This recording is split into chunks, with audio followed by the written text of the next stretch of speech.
Hey guys, welcome to another video on the Inside Spurs channel. Happy Saturday morning. I hope we're all okay. Hope we're all right. Hope you are looking forward to a good weekend. Wherever you're up to today, I hope you're looking forward to obviously game day today, 3 o'clock kickoff at home to Everton. Looking forward to that. Can't wait to watch the boys back at home. Obviously, I know we won't get the first sighting of Dominic Solanke at home, but regardless, a good win today.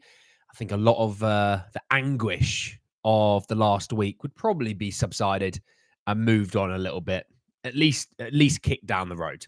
But in this video, though, we are talking about the news that came out quite late last night surrounding Manor Solomon and his departure, or soon-to-be departure, from Spurs. We're talking about what an instant report from Alistair Gold surrounding Spurs' Windfall from the Marcus Edwards' imminent potential departure from Sporting Lisbon and what that means for Spurs and the kind of fees that they're talking about.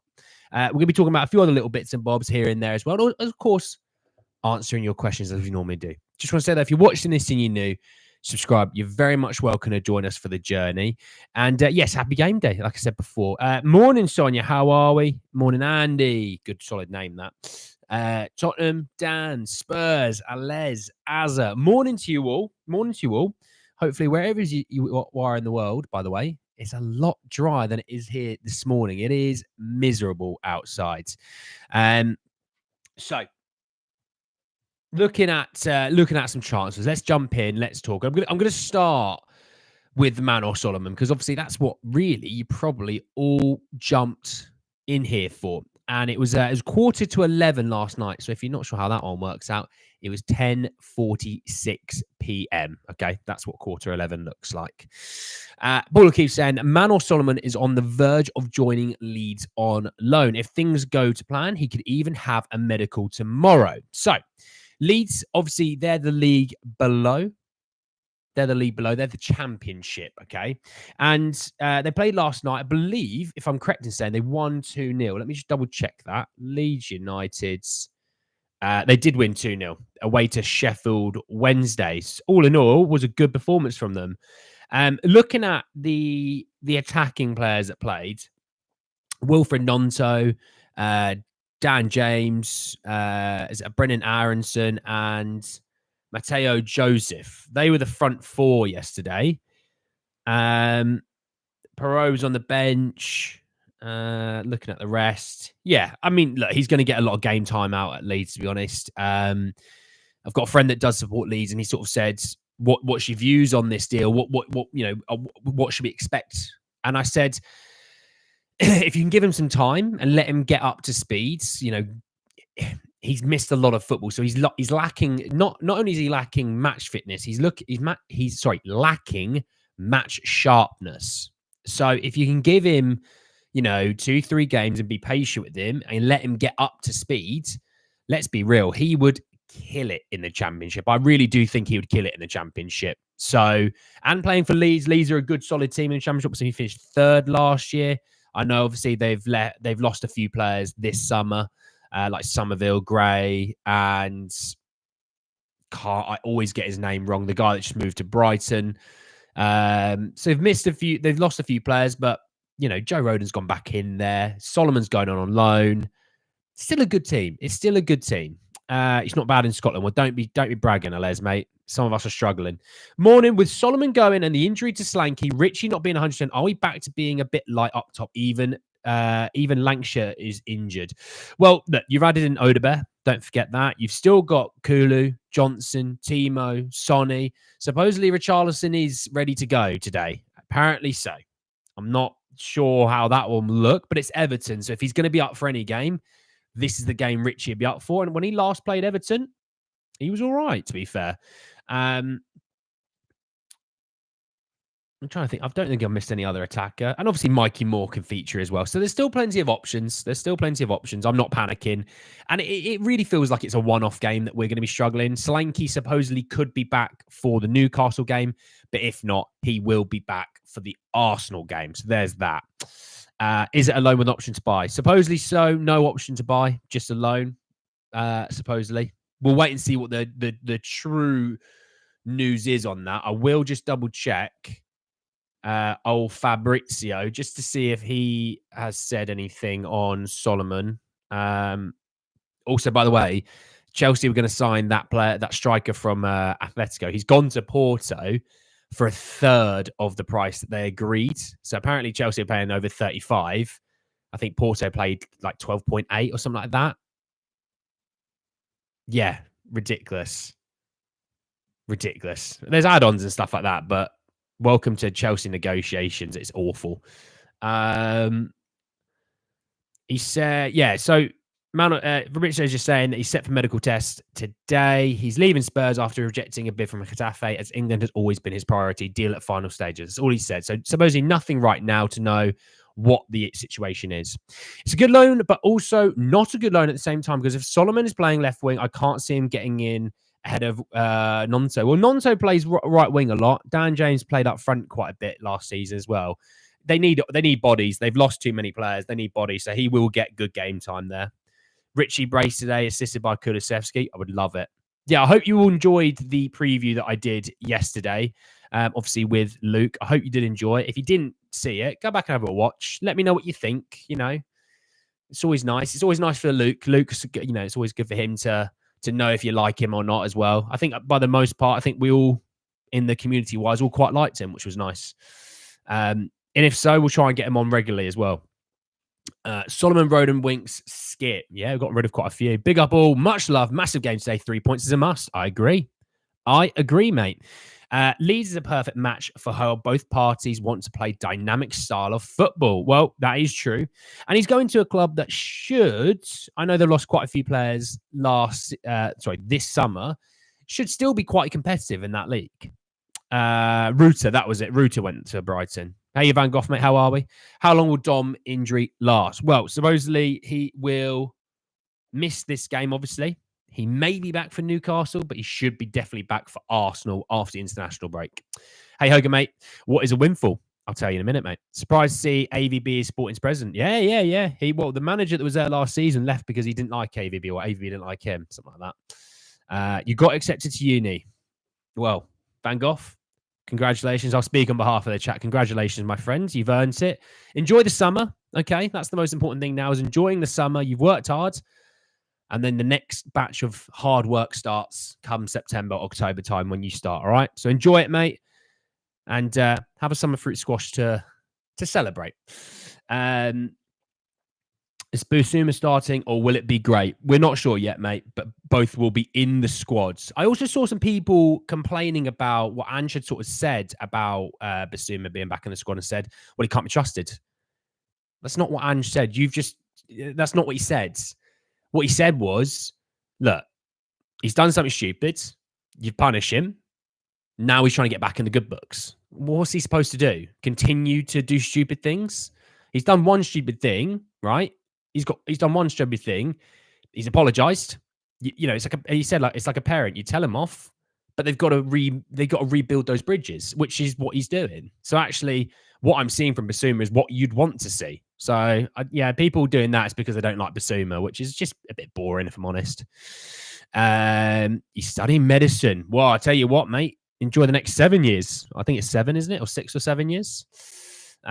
Isn't Edwards our club boy? He is a club boy.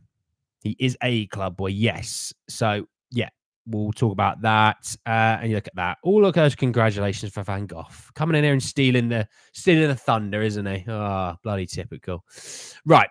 So I want to talk about this. We'll talk about the windfall. So if you're not sure what that means, it's the situation that comes from an event that you are somewhat affected by. So we talked about Jack Clark going to Ipswich and Spurs having a 25% clause of a sell-on clause.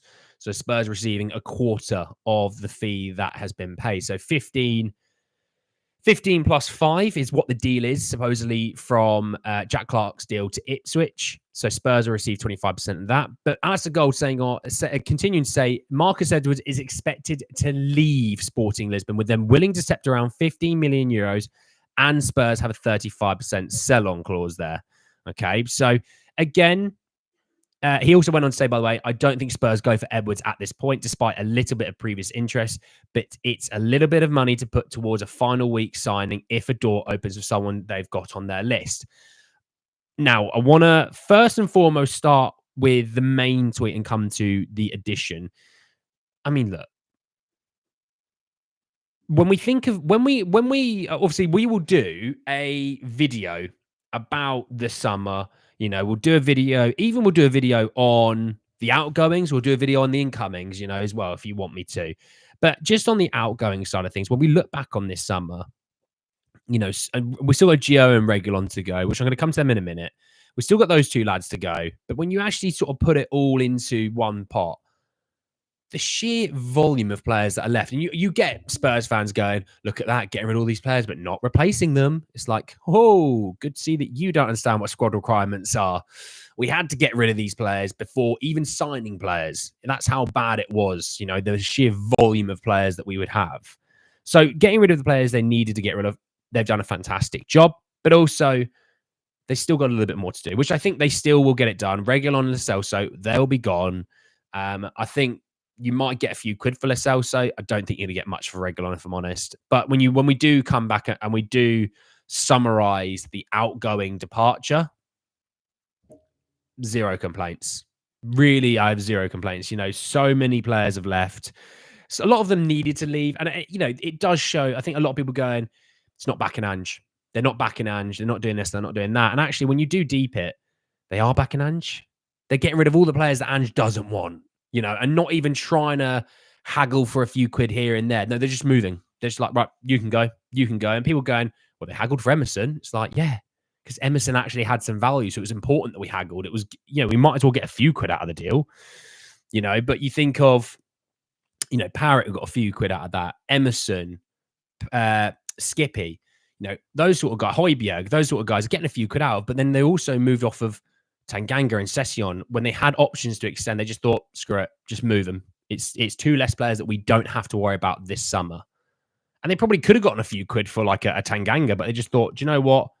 Don't bother. So I'm all on board and I'm happy for it personally, Obviously the incomings wise, if the situation is that, oh yeah, if something pops up, I would look at the incoming situation and go, yeah, that's not enough. Now maybe January, obviously they've got plans for January, maybe, but that's a really hard window to bring people in. But it would be somewhat disappointing if that's what we wind up with this summer. We still need to be adding in. There's still weaknesses all through the squad, in my opinion.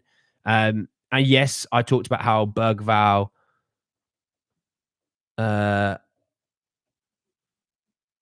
Ayling Jr. has gone to Aston Villa.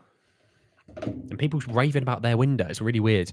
When we do sort of wind up from this window and we go, and let's say we add no one else in, you go, well, we still need left back, we still need left centre back. They were talking about getting a keeper in, but now that's gone quiet again.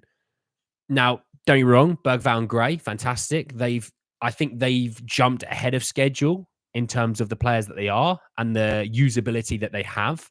I think Ange and the coaches are very much like, oh, brilliant. Okay, well, maybe we don't need a midfielder because actually we're only going to get a midfielder in if, these guys were going to take time to settle. And actually they haven't taken time to settle. They've just come in and done their thing. So for me, yeah, I think, there's nothing wrong. There's nothing wrong with that school of thought. But there's definitely still places in this team that I think we need more. And maybe, next summer, I still expect a big summer of outgoings. You've got some first team players that are going to be going into their last year of their deal. Are they going to be extended? Are they going to just be moved on? Are they Ange kind of players? Are they not? Does the emergence of, Bergvalls and Grays put pressure on Bentancurs and Bissoumas? Do you know what? I think next summer is going to be a hell of a summer as well for departures, what happens with Richie next summer? I think, let's not worry about it now, but that's why I'm sort of jumping ahead of schedule. But next summer, when we come to do videos next summer on this channel, I think we'll be talking about loads of players leaving again. What happens with Mendavies? What happens with, more guys going all over like Alfie Dorringtons or Phillips? What's happening with, does Jed Spence stay with the squad? Does he kick on? Do we get some really good offers coming in for some players? What happens with, Just trying to think of other players. You know, what happens in the front line? You know, does Timo stay? I'm not. By the way, don't sit here and cry about Timo if you don't like him. It's not one of those conversations, but you know what I mean. So, hey, don't know how you're right. No need for Edwards. We've got Wilson. Yeah, nice. I'm glad you put it in capitals because I wouldn't have said it without it. My Tom Hanks impression. I could really imagine us getting Van Nistelrooy because of the following. Many clubs want him. His price will probably get bigger. Really good competition. But again, for me with Van Nistelrooy, I like Van Nistelrooy, but is it the right move? We've got 2 right backs. You know, it's like we keep being linked with like right centre backs. Well, we need a left centre back. We need a guy that can have a left foot back there. Oh, we're linked with another winger. So, well, but we've got quite a few wingers on the right hand side. What about the left hand side? Or you know what I mean? It's like it just doesn't really make right sense this moment here and now. You know. Yeah, looking forward to AEW tomorrow. That'll be good. Who is left back to get on the market? Not much, really. My guy is always Patrick Dorgu. For actual left backs, Patrick Dorgu. You know, Hincapie seems to be a guy that might be playing quite a bit of football at Leverkusen this year.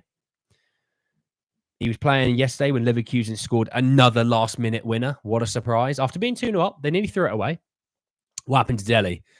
I think he's somewhat going to be staying at Everton for another year. I don't know why, but summer transfer window overall was a bit boring. It's because Van Gogh, Paratici, there was news everywhere about Paratici's moves. With Johan Lang, all the moves have been kept really close to the chest.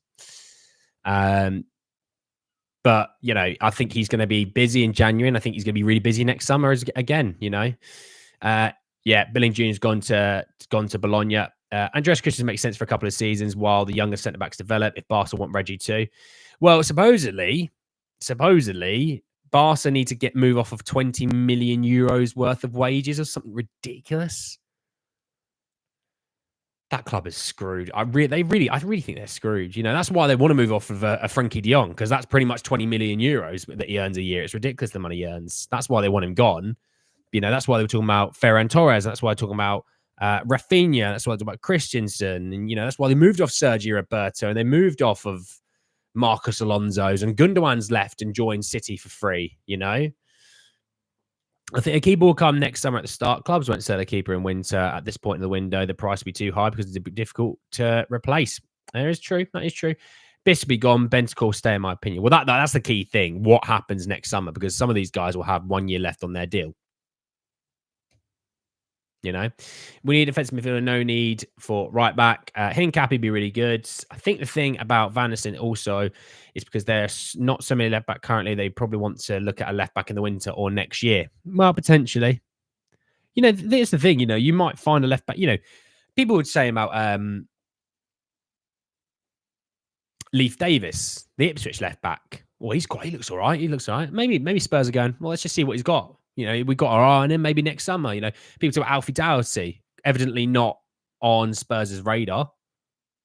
So things can change really quickly in football, can't it? You know, do you think Gray or Biss will play in the 6 against Everton? We can't get Christensen because he's injured for 2 months. Well, there you go. I don't think there's much in the Christensen thing either. I'm still thinking Hermoso. It's not a bad shout. Oh, by the way, FPL, I got screwed. I've had to actually make 2 transfers. I'm taking a points deduction because Solanke, obviously injured, and Quanza's injured, so I had to make 2. Shocking. Yeah, but you're top, Dean, so I don't want to hear, oh, no, no, I had to make them same. Dean's bloody top. He's bloody top of the league. We need left back, no cover whatsoever. Yeah, sorry. Come back to your question, Nuha. Biss or Gray is a really difficult question. We were talking about it on the preview yesterday when Luke and I were talking, and I sort of thought about it. And there's a couple of schools of thought. The first school of thought is it the right thing to bring him straight back into the team? You know, he's made a mistake. The 1 game punishment, is that enough? You know, do you bring him straight back into the team? And does that set a different example for the rest of the squad? There's another school of thought going, well, we do actually need to win this game. Do you cut your nose off to spite your face when you go, actually, no, we're going to play Archie Gray. You're sitting on the bench. We're not going to really use you, even though we probably do need him. You know, and I get the idea that you want to maybe make an example of the situation by going, look, you made a mistake. we're going to punish you, but you're not walking straight back into the team because that's not how this is going to work. You need to earn your starting position again. But then again, we don't see training. We don't see what happens behind the scenes. Supposedly he's, made real strides this week to show that he's sorry. People have taken that as, well, he's a liability. What a surprise. There's more liabilities in the Spurs squad, but Basuma, that's because it's an agenda. And let's be honest, Spurs have moved off of Solomon. They've moved off of Højbjerg. They've moved off of Skip. They moved off of quite a few players that Emerson is another one who are all scapegoats. So when we're not playing well, they pick on those guys. Now it'll be Johnson, Basuma, and Vicario probably, because people seem to think Vicario is not a very good keeper, even though statistically proven that he is a good keeper. So they'll pick on that, and it's boring. It's boring. You think Gray's going to start? Well, let's do a poll. Let's do a poll. This is the easy way to do it, so you don't all have to comment. Who starts at the 6? Gray, Biss, or I'm going to put other. And I'm going to want to talk about other in a second. But let me know your thoughts and feelings. Who you think is going to start? Vote in the poll. It should be up on your screens about now. Spence can cover. He can cover, but it's not ideal, is it? Hincapie sold so much for us. He'll be expensive. Starting Leverkusen centre back. Yeah, exactly. He's starting at Leverkusen. Champions League football. Oh, by the way, Clement Longley's gone to Atletico Madrid on loan. Mackay Faye has gone to Rennes. Vita Roque has gone to Betis. And they still need to move off of other players, Barca.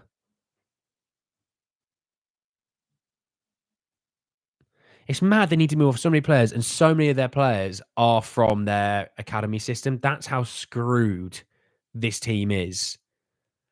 They just need to stop paying stupid wages to players that are desperate to go play for Barca, and they're still going to pay them stupid wages. Just stop paying stupid wages. United do the same thing, 2-game punishment is good in my opinion. We'd have 3 right backs and 1 left back then. Yeah, makes no sense to me, Callum. Spence clearly not good defensively on the left. We've got at least 3 right back options. I think we've got to go to Biss. Gray is good, but I don't think he's ready to start. Don't need to add pressure onto him. Spence can still improve on the left. Don't eliminate thought permanently. Who will be our striker today? Well, how about we come to striker in a minute? Let's just hold off. Let's do CDM first, and then we'll come to striker. Yeah, he's extended his contract by another year. What on earth? He's stealing a living at Barca. I mean, he's on 180. Is it 180 grand a week? See what I mean? 180 grand for a player that was never a player that deserved that in the first place. But secondly, he was a player that wanted to go to Barca. You just didn't need to pay him that. Decky up front. Well, look. Let's hold off. Let's hold off on striker first. Just pause there. If you want to talk about striker, wait like 2 minutes and we'll talk about him. I promise. People moan about Daniel Levy who don't know like Barcelona. There is that. Berval, Basuma, Gray, Sarr, Madison is a mad midfield. Yeah, and you've only got to wait like a couple of weeks and Bentancur's back in there. So look, let's have a look at the poll. So it looks like, for the most part, people think Gray will be the starting 6. The reason why I put other in, is there a situation where they want to put a Pape Matar in at 6? There's always that situation, I don't think it will, but, I'm just saying. Right, let's talk about the striker. So the striker situation you have on offer. The obvious one is Richarlison, because Ange said he's ready to go. He's ready to go. So we'll take that on face value. You've then got, obviously, Sonny, who played probably the most striker last season for Spurs. And there's obviously a situation that he could play striker. You then have the option of Dejan Kulusevski becoming a sort of false 9 kind of vibe striker. What would we do? If we sort of did the pros and cons to all of them, let's start with Richie. Pros are, it's against his former club. He's played, last time he played against them, he played quite well and scored. There's the situation there. He's going to be up for it. He gives us a bit of more of an aerial presence as well, which is always quite nice. Lots of energy from Richie. The negatives are he's probably lacking sharpness because obviously he's missed so much time from injury. He's probably not got the fitness you'd want. He's probably going to be able to give you maximum 60 minutes. I don't see a situation where he could give you 90 whatsoever. If we look at Sonny at striker, obviously tons of energy, good goal scorer. Obviously, he was top goal scorer last year, so good goal scorer. something we've already done before. So stylistically works. Obviously, in terms of the centre backs, with the energy that you have, they're not going to get any time on the ball to knock it around. There's that. The negative, obviously, physically, obviously lacking. If they're playing a low block, does he suit that? Is he better on the left wing where maybe he can run at the fullback, which at the fullback will probably Mason Holgate by the looks of all the injuries and suspensions they have, with Patterson injured. Young obviously got sent off against Brighton. So there's that. When you look at Kulusevski, obviously link up play wise, we saw it in pre-season. It was quite good. Now, yes, okay, the competition you played in pre-season wasn't the best. Obviously you're not playing in Everton in pre-season. You're playing K-League All-Stars. And yes, I can understand the situation there where maybe you don't want to be risking it against a team like that. But link-up play-wise, quite good. He's not going to run in behind, though. So, you're going to be trying to do a lot of one-touch passing on the edge of the box. So I don't foresee a situation where we're going to be firing off shots at all times. So that's something you maybe want to consider, because when Kulu came on against Leicester, a lot of times he was looking for passes and not looking to shoot.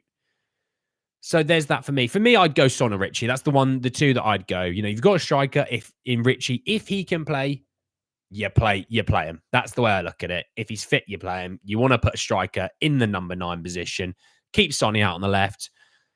Kulu, Brennan, whoever on the right. For me, I'd put Kulu, but regardless, it's not the conversation for now. Have Maddison in behind, and in that number 8 position, does he keep Sarr? Does he play Burval? We'll see, but. Yeah, let's do a poll for strikers. I want to know what you guys think. Obviously, we did the preview yesterday, and it was interesting. It was interesting who Luke and I were thinking for it. So, there's the poll. Vote in the poll who you think it will be. It should be up on your screens about now. So I'm like, we signed Vanson yet? Absolutely not. If Richie isn't striker against Everton, it's just disgraceful. Just give him 60 minutes. Now, Sonny at the 9. Typical that Lancashire is injured at the same time. You know what I mean? Two injuries in the week, both for striker. You can't make it up. Maybe Decky from his form in pre-season, and midfield Maddison, Burval, Sarr in the 6. Why Ange didn't use Maddison as a false 9 so he can create chance to the wingers? Because Maddison's better at creating chances, playing into those attackers. As we saw against Leicester, he had more passes. What was the stat that I had? I completely have lost it. But he had more chances in the box created than Man City and Manchester United. He had a really good game against Leicester. Of course, people go, second half, he wasn't so good. Actually, second half, he was actually decent. Spurs fell away. It wasn't his fault. But he was very good. But again, that's just a witch hunt, agenda-driven people going, no, he's rubbish. Play Bergvall. But then go, oh, we're not signing players that can impact the first team. But then want Bergvall to start. It's like, you can't have it different ways, mate. You pick a lane and you stick in that lane, Who's going to create for Man City? If does a no one could. If Richie is fit, let him play. Decky could probably do a decent job at 6. I did see a Brighton fan was like, God, who's going to stop this? And it was like they had Mats Weaver as the 6, and then they had 5 players in front of them, 3 of which were like strikers. And I was like, I think you'd probably lose like 5-2 if you did that. So don't do that. As much as you might love the players that you're signing, you don't play them all at once. But with Decky in striker will be more dangerous. Well, the thing is, I don't know if we would be more dangerous because, yes, link up play on the edge of the box, we'd probably be better. But running in behind, we wouldn't be. Decky's not running in behind. He's not the quickest, is he? You'd probably think Richie's quicker than him. Sonny obviously is definitely quicker than both of those. I think if Richie's fit, you play Richie. But I would have no issue. I said Sonny will start. But then looking at Ange's quotes, Ange seems to think he can play. Richie can play. He's ready to go. Which means if you're ready to go, play him. He's a £60 million striker. You play the player, There's also an option, Will Lancashire. Now, Lancashire got injured in the week. Did his hamstring injury. Starbull will try to lose to take the ball from keeper and centre-backs. Well, there's that potentially. All right, let's have a look at this poll. So Richie is winning in this poll. Over half the votes, people seem to think Richie will be the guy starting. Kulu, just a little bit behind. For me, I'm playing Kulu, by the way. I am still playing Kulu. I'm just having him out on the right wing. Sonny on the left, Richie through the centre. I think today that's more than enough. You still can feature the Oda Bears. You might have Mikey Moore on the bench. You've still got Brennan and Timo and what have you. I think that'll be my front three. Play Oda Bear for the last sort of 20 to 30 minutes. Play him on the left even if you want to. And if you want to put Sonny through, I think that could be a play actually. 60 minutes comes along. Richie probably ran its course. You know, he's probably not that fit. Play Sonny through the centre. Oda Bear comes on. Tell me you don't want to hear that. Tell me you don't want to see that. If you don't want to see that, you're just a hater of me. Not of Spurs, just me. You need Richie in defence for aerial cover. Richie scored 2 last time against Everton. There we go, Rec. Good man. Yeah, I think maybe that's what they do. Richie starts. Sonny goes in through the centre at the 60th minute. Oda Bear maybe on the left, coming in to replace him. You might have a situation where Kulu maybe drops into the midfield, and then you might see Brennan Johnson come on. That sort of vibe. I think that's what maybe they do. Richie start, Kulu right wing. After 60, Kulu false 9, bring Oda Bear on. Well, there you go. Is Werner fit? I like assist from left. He is fit, yes. Let's just hope he doesn't play on the right wing. I don't like him on the right wing. I don't mind Werner on the left. He beats his man. He whips in a ball or two. But on the right, he seems one-dimensional on the right. Oda Bear will be sub. Oda Bear should be in the squad and on the bench today, yes. So I'm looking forward to that. I'll tell you what. Against Everton, let's say you're 2-0 up. You bring this lad on. He beats a player or two. He beats a player, maybe wins a corner. Spurs fans are going to go, oh, he's all right, that Oda Bear. He's quite good. And then before you know it, everyone forgets about Desiree Doué. Everyone forgets about Conceição. Everyone forgets about Rafinha. And they go, oh, this Oda Bear's all right. And they get mesmerised. You will. If you watch the game today at 3 o'clock, he comes on, he beats a player, you'll be mesmerised. Because Spurs don't have players that beat enough. You'll be going, I forgot what that looks like. That'd be lovely. Does someone have an option in his loan deal? Not right now. I assume it's just a straight loan. And you'll forget about Neto and Eze. Yeah, you will. Neto did look good against Servette. Oh, there you go. Andreas Christensen has tendinopathy in his left Achilles and be out for some weeks. There you go. Spurs definitely won't be going for him then. Odegaard Cook. If I was picking a team, Vic, Spence, Kuti, Van der Ven, Destiny, Gray, Berval, Matters, Odegaard, Decky, and Porro. But I'm crazy. You are crazy. So Son's not starting in your team.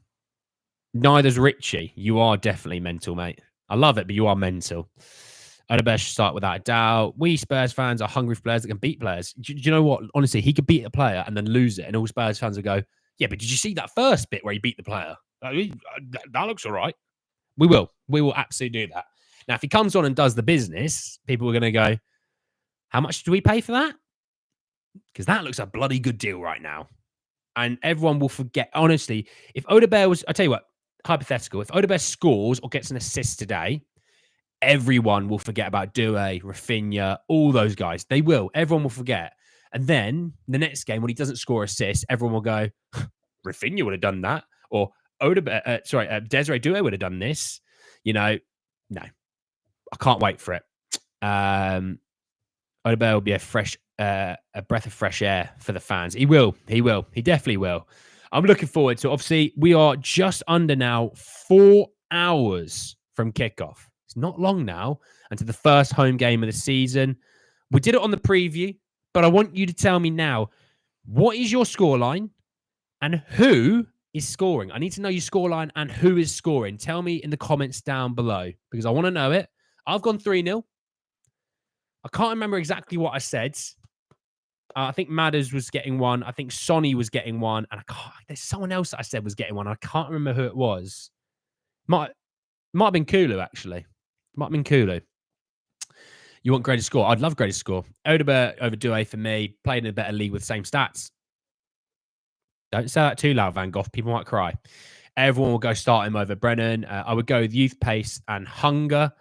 Can I do a Sean Dyche impression? Oh. Well, I'll tell you this now, mate. we've got obviously a really massive game. We also lost 3-0 at home to Brighton. At the end of the day, wasn't happy with the lads, and looking forward to a massive game. Probably not going to win this one, but all the boys are up for it, and can't wait to get out there. How about that? There you go. Terrible. Can't judge a player till at least Christmas. Give them time. Burval, Gray, Odebert are class acts. Heard Lancashire's out for 2 weeks. Yeah, he's pulled his hammy. 2-0, Sonny Ritchie. Love it. 3-1, Son, Ritchie, Romero. 3-0, Sarkulu, Son. And he can't never hold a clean sheet. I'm there for it, Rec. I'm there for it. We had 7 last season. I'm here for the first one this season. 3-0 Van Gogh. Van Gogh, man, I need your goal scorers. You can't be coming in here going 3-0 and then not tell me your goal scorers. The whole rule is you tell me who scores as well. Tottenham 3, Everton 1. Madison scored first. Saran Poro, Pickford scores from a free kick. Do you know what? I wouldn't mind even seeing that. Wouldn't even mind seeing that. That was like a Dyche Ange hybrid. Yeah, it can't lie. That I did. There was at times where I was talking and I was like, yeah, even I can hear there's a little bit of Australian kicking in there. I do honestly. I do get mistaken for an Australian man quite frequently. And if I'm out drinking, I'm at a pub, and someone's a bit drunk, and he won't leave us alone. I'll whip on an Australian accent, so I sound like I don't know where I really am, and I'm just in a pub, And they're like, "Oh my god, you're Australian? What?" And you're like, "It's when I used to have him. When I used to have the mustache, where it was just that. People used to think I was Aussie all the time." It was a decent Dyche one, wasn't it, Luke? Come on, give us out of 10. What was everyone's out of 10? Rate my Dyche impression out of 10. That was more a true blue Aussie and accent. Yeah, there was Aussie in there. There was a bit of Aussie, but yeah, out of 10. Give me what you're thinking. 3-1, Kulu, Rich, Sonny, sound like Ange too. There was not enough clearing of my throat before I started. That sounded like Ange. Not sure why the fascination with clean sheets. If that important, support a laundrette. Fair play. I was going to tell you the goal scores, but I was burst out laughing hearing your hybrid impression. That wasn't too bad. It wasn't too bad. 7-7. With the defence that we have, we should get at least 10 clean sheets season. Well, hopefully 6 as Dyche, 10 as Ange. Okay. So about an 8 for you is how you work that one out. 2-0, Kulu brace. Odo going to be the Nujinola. Watch his space. I would love that. 7.6834. Well, if we round that up to the nearest whole number, that's actually an 8. So we take that as a W. Crocodile Andrew. Yeah. Crocodile Andy. Get it? Dundee. Andy. Yeah. Yeah, that was terrible. I would start Biss, Gray, and Madders. So you'd start Gray potentially as the 8 there, Milan. I think Milan, if they're going to do that, they'll probably play Burval to start. 8 out of 10 for the Dyche. Good effort. Appreciate that, Luke, mate. Appreciate that. You had me out here on the internet look like an idiot, so you had to give me a decent rating, didn't you? You have washing machines and doors too. You do. 3-0, Madders, Decky, and a random guy, maybe an own goal or something. By the looks of things, I think 3 goals is what people are expecting today. And genuinely, if we go in at half time, because Luke on the preview went, I think this is how the game goes. We're going to go in at halftime 0-0. And I went, you're not going to do anyone's anxiety any help there, mate. And I said, we're going at halftime 1-0. So I think we're going at 1-0. I think we get 2 in the second half. But I said, hopefully there's a conversation to be had that if you do go in at 1-0 and you haven't killed the game, you've been dominating, that straight after halftime, really quickly on, you get the second and you just put that nail in the coffin. Let Everton then come on to you, counter, and break him for a third. So that's kind of the vibe that I've gone for. He went 2-0. I've gone 3-0. Our crazy friend Dean, who we sort of joked about in the preview, going with his crazy results, asked him this morning. He's gone for a 2-0. What's that all about? He's lost his touch. He's lost his touch, mate. 2-1 Spurs win. Poro, Ritchie with the goals. Like it in a hype. Like it. Poro. Hey, Poro might be a danger man this season. You never know. We should go 2-0 before second half, hopefully so. Your mate Luke is a good lad. Appreciate that, Angelo. I'll make sure to tell him. First 15 is key. Everton's pretty weak now, so no excuses to lose to this. Whoa. Everton will play with the back nine, so we need to stretch every inch of the pitch. We need a dominant performance. Maddison double. You should do the team talk inside before the... I should, shouldn't I? Get me in there. I'll be like, Ange, sit down. I've got this one. Click of the neck. I'll be like, right, you listen here. Listen here. And like you're Sonny going, why is he pointing at me? And I'm like, you listen here, mate. You listen here. You might be really lovely and you might be bloody good at football, but you listen here. Probably top scorer this season. He is. And Madders needs to be Maddison. If Maddison continues his Leicester performance into this game, cracking. 2-0 win. Madders and Son. I like it, Luke. I like it. Johnson isn't the one against low blocks. Well, I think Johnson off the bench. Kulu starts. Let Porro overlap as well. But I think Kulu will be the one. I think Kulu will be the one today. I was impressed with him pre-season. I was surprised that he didn't start against Leicester. But I think this will be the game for him. So I'm looking forward to it. It's going to be bloody good. It's going to be absolutely cracking. Just want to say thank you all, by the way. Thank you if you did join us for the preview yesterday. It was the first time that we were doing something a bit different. We were doing a lot more interactive stuff, getting a lot more on the screen. And yes, thank you for all. Luke says thank you. He said he was very nervous to start. But he said once sort of 10 minutes was gone by, he said it was just like sitting in the pub or sitting at home talking football with your mate. He didn't even he knew you were there, but he didn't even think about you in a good way, which was nice. But I think by the looks of things, I rewatched it back. He did quite well. You could tell he was a bit nervous to start, but then he sort of went into his Rolls Royce mode. So I sort of said to him, we'll try and get him on quite frequently. It'd be good for you guys to have a different voice from time to time on the channel. I do go away on holiday with a bunch of lads in just under a month. Luke will be there, so we will do a preview together in person. I will still do some work whilst I'm on holiday, I promise. But I'll make sure we do a preview together, Luke and I. He's looking forward to that one. It'll be the Brentford game. That's it. The Brentford in the middle of next month. That's the preview that we will do together in person. Dawson Spencer's right back and moving Porro to right wing. I don't like it whatsoever. Porro at right back. Kulusevski get right wing for me. Do we know Porro is starting? We don't know who's starting yet because technically teams is not out yet. But we know Porro is fit and healthy. Armando Broja move could fall apart to Ipswich. Ooh, interesting. Coys over on the toffees, absolutely. What did I miss? Shaquille, you missed loads, mate. Luka Modric, Marcos, he was good, wasn't he? Luka's a top lad. Yeah, he was decent. Thanks, Glenn, mate. With decent starting 11 and bench now, Berval, Basuma, Gray, Sarr, Madison, Odobert, Porro, Udoyi, Vicario, Romero, Van der Ven, Son, Kulu, Werner, Dragosian, more. Yeah, loads. Right. Thank you all so much for joining me this morning. Enjoy the rest of your days. Enjoy the game. I hope you enjoy it. I hope we come out of that game 2, 3, whatever it is, up, and we won the game. The preview tomorrow morning, similar sort of time. We'll do the preview tomorrow morning. Hopefully, we're in a good mode, and you never know. Hopefully, we'll get that bloody Luke in to do a review as well. All right. Thanks very much, Polly. Appreciate that. Enjoy the rest of your mornings. Enjoy the rest of your days, and I will speak to you all probably tomorrow. Enjoy it, and I'll see you then. Peace.